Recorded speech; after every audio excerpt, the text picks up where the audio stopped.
Welcome to another treatment of the International Sunday School lesson. Today's lesson is entitled, Who is King? And it's taken from 1 Samuel, the 8th chapter, verses 4 through 7, and then 1 Samuel, the 10th chapter, verses 17 through 24. And it's for October the 23rd, 2022, fall quarter, lesson number 8. Now, a little background information. Now, this story today is about the request and selection of the first king of Israel, which was King Saul. It was not King David, but it was King Saul. Now, I got tickled doing my research a little bit. From Jameson, Fawcett, and Brown, they said that this was when Samuel was old. He was now about 54 years old. Well, that doesn't seem that old to me anymore. In fact, that almost seems a little bit on the young side. But in the time frame that this was, 54 years old was a very advanced age because a lot of people died much younger than that. And Samuel had discharged his office of being a judge and a prophet for about 12 years. But he was getting sick and he was getting old, and he wasn't really able to make the circuit around to perform the office of a judge. He was more or less staying pretty much stationary. So he had his two sons that he turned over the administrative duties of the office, but his two sons did not follow in the footsteps of their father Samuel. They were corrupt. They took bribes. They were a burden to the people of Israel. And so that really prompted the request that the children of Israel had of set us up a king, because the system of judges really wasn't working out that well for them. And we found in the book of Judges multiple times where it talks about how that a lot of times the children of Israel pretty much did whatever they thought was the most convenient thing, and were not really that attentive to following the rules and regulations that they were supposed to, because there wasn't like a centralized government. And the people of Israel actually understood that and realized that. So they began to, they wanted to request to have a king. And we know from the Torah where God understood that was going to eventually happen. And God knew that was going to eventually happen. And he talked about it in the Torah, and I'll be quoting that verse from Deuteronomy a little bit later in the lesson. Okay?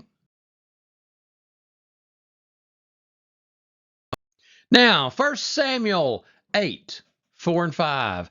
Then all the elders of Israel gathered together and came to Samuel at Ramah and said to him, Behold, you are old, and your sons do not work in your ways. Now appoint for us a king to judge us like all the nations. So see, the children of Israel had seen how the governments of the other places around, how they worked, and they were beginning to get envious of that system. Now, we know from a little bit above, the 3 verses above these current verses, 1 Samuel 8, 1 through 3, when Samuel became old, he made his sons judges over Israel. The name of his firstborn son was Joel, and the name of his second, Abijah. They were judges in Beersheba. Yet his sons did not walk in his ways, but turned aside after gain.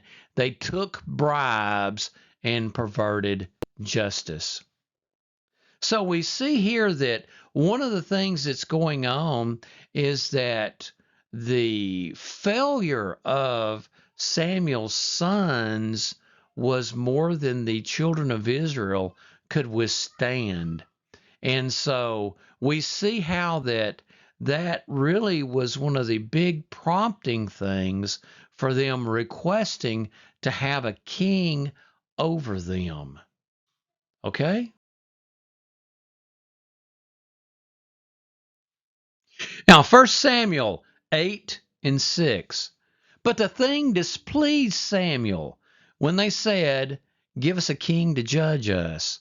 And Samuel prayed to the Lord. Now, I want all of us who are in positions of leadership inside the church or inside a ministry to really listen to what is going on here.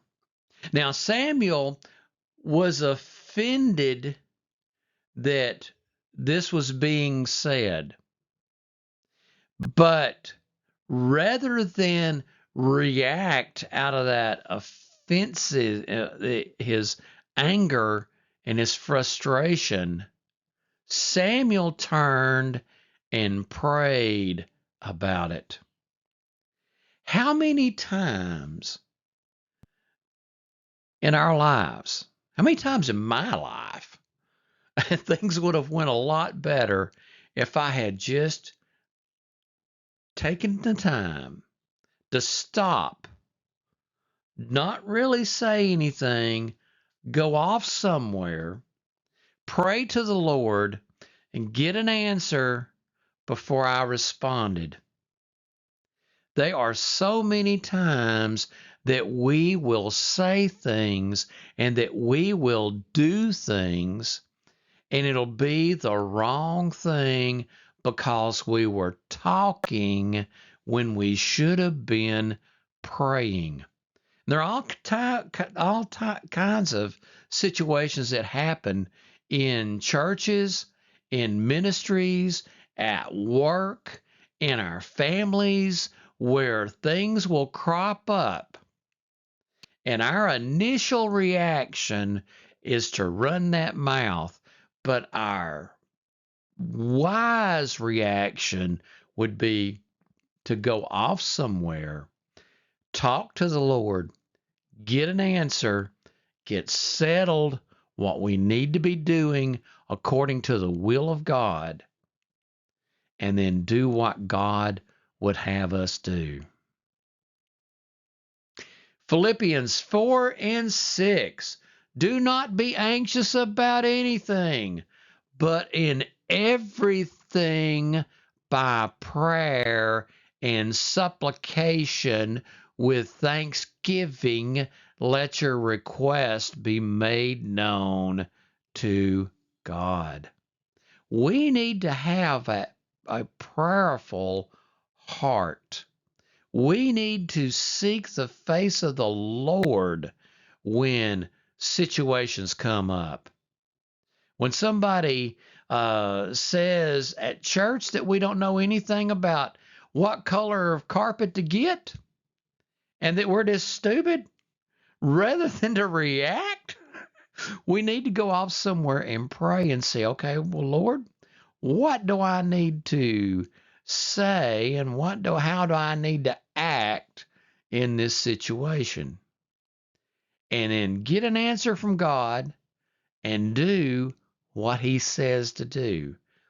Don't be anxious about anything, but in everything by prayer and supplication.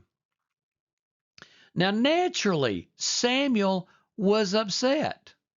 It offended Samuel.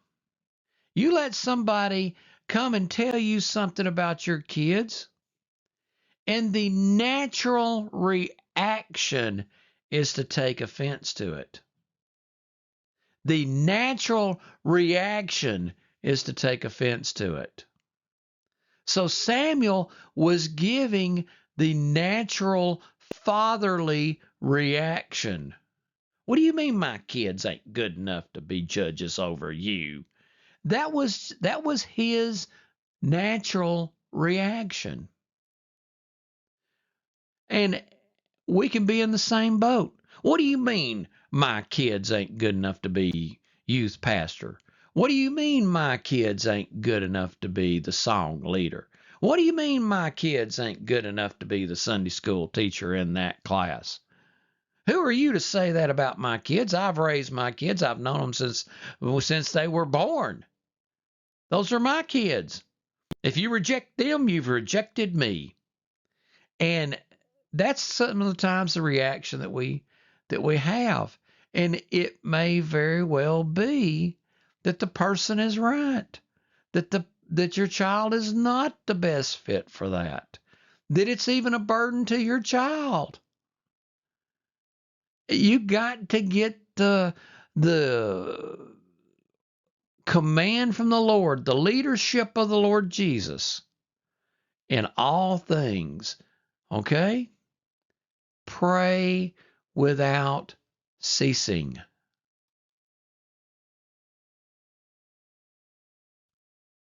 First Samuel 8 and 7. And the Lord said to Samuel, obey the voice of the people in all that they say to you, for they have not rejected you, but they have rejected me from being king over them. Now, I want us to step back and think about what this business about the Lord being king over them is really talking about. And the government that Israel had in those initial years that they were in the promised land. They were the only true theocracy that has ever existed in the world.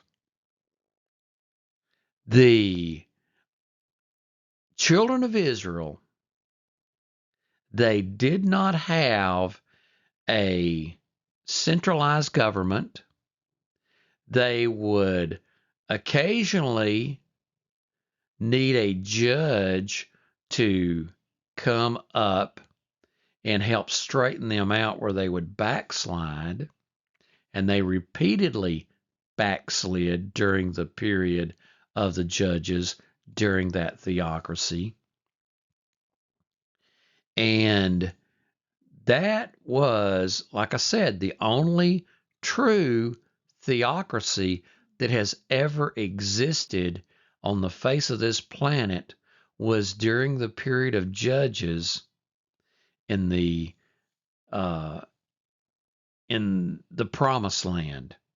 Now, there have been people who have claimed to be a theocracy, but God didn't institute that area to be a theocracy. That, except for during the period of the judges,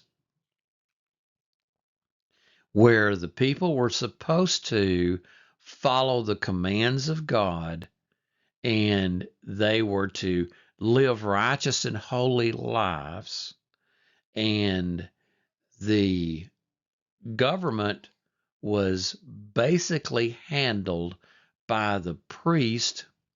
And when they would start backsliding, God would raise up a judge to help get them back in line and to overthrow some group that had taken over and had subjugated them and invaded them. But the children of Israel were saying, this has not worked out for us because we cannot follow the Lord faithfully. They didn't really realize that's what they were saying, but that's really what they were saying, because that's the reason why the judges the period of the judges, the theocracy didn't really work out that well for the children of Israel, because when they were left to just follow the law and to follow God and to do the right thing, they would backslide, they would fall into idolatry, and then the people around them would invade and they would be subjugated. So that's really what this is talking about. But see, now God knew that this was going to happen. This was all in his plan.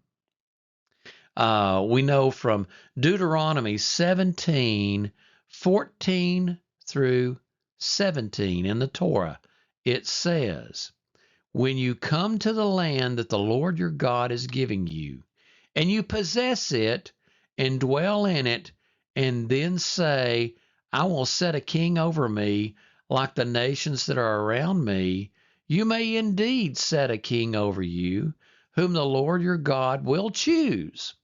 One from among your brothers you shall set as king over you. You may not put a foreigner over you who is not your brother. Only he must not acquire many horses for himself, or cause the people to return to Egypt in order to acquire many horses, since the Lord has said to you, you shall never return that way again. And he shall not acquire many wives for himself, lest his heart turn away, nor shall he acquire for himself excessive silver and gold.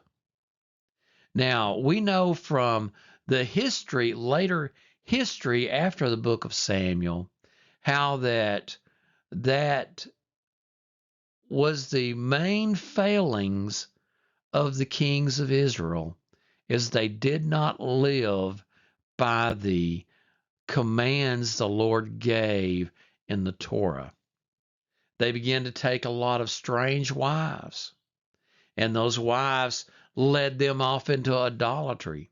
They began to be really concerned with wealth and were a huge burden on the children of Israel.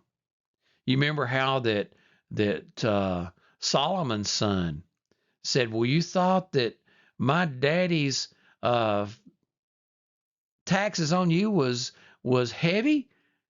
His taxes ain't going to be nothing but just considered a little bitty finger on you, and I'm going to be a big hand mashing down on you. Where he was just going to tax them and burden them because he felt like he had the right, and it ended up causing the kingdom to be split.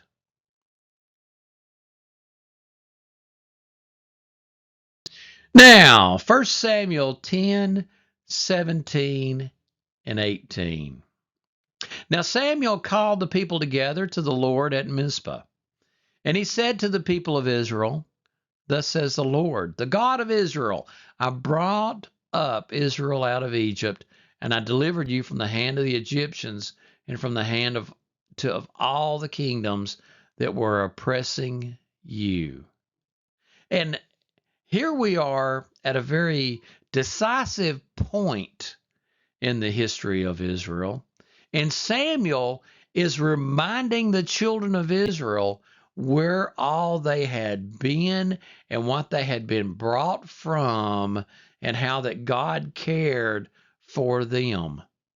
They went from being slaves in Egypt to having their own country in a land of milk and honey.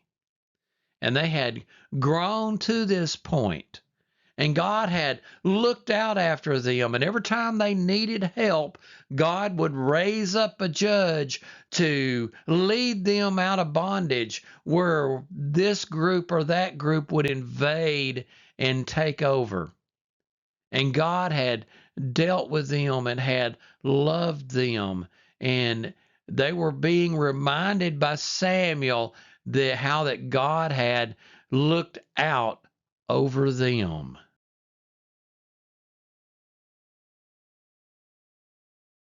Now, 1 Samuel 10 and 19. But today you have rejected your God who saves you from all your calamities and your distresses, and you have said to him, set a king over us.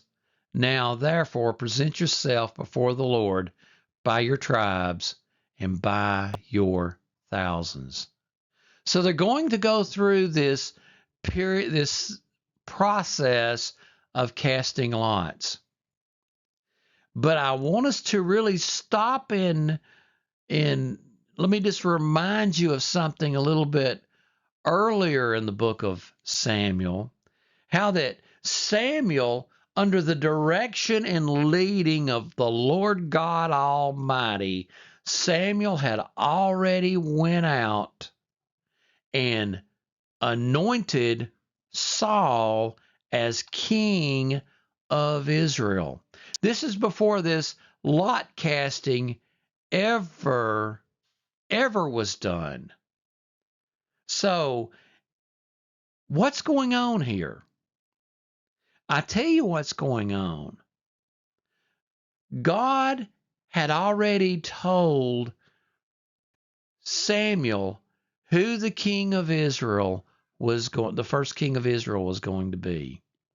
And he had already sent him to Saul to anoint him as king of Israel. And Saul had had a true change of heart during this process. But the people needed to understand that Saul was the king of Israel.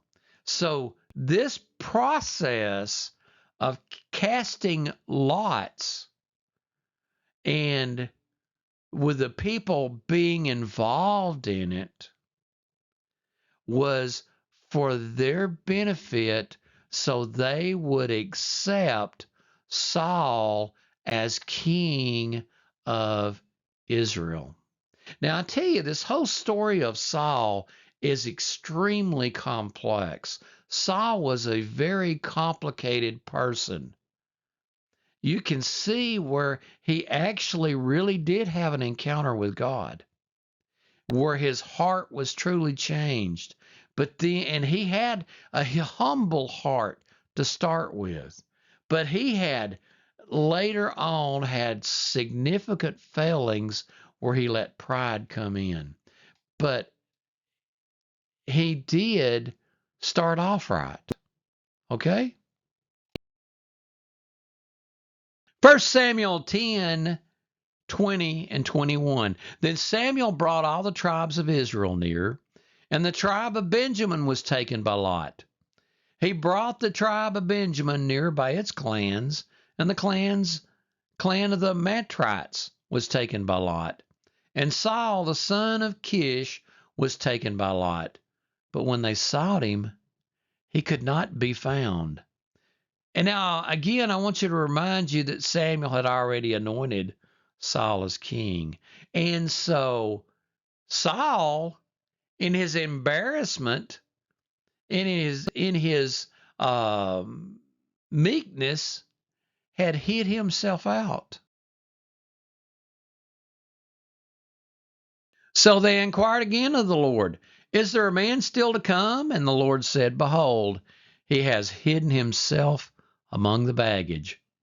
And when they ran and took him from there, and when he stood among the people, he was taller than any of the people from his shoulders upwards. So we see here how that Saul was a very impressive individual, how that he was so much taller than everybody else. We see here how Saul had hid himself among the luggage because he didn't want to draw attention to himself. And we see how this early time period, how that Saul was a very meek and humble person. Okay? But he did not stay that way. And that's what ended up costing him the the kingdom. But that's a different story for a different day. 1 Samuel 10:24. And Samuel said to all the people, do you see him whom the Lord has chosen? There is none like him among all the people. And all the people shouted, long live the king. Now, I want to emphasize the fact that Christians should be supportive of those who are over us. We see where Paul was talking to the Romans. Romans 13:1 through 7. Let every person be subject to the governing authorities, for there is no authority except from God, and those that exist have been instituted by God. Therefore, whoever resists the authorities resists what God has appointed, and those who resist will incur judgment. For rulers are not a terror to good conduct, but to bad. Would you have no fear of the one who is in authority?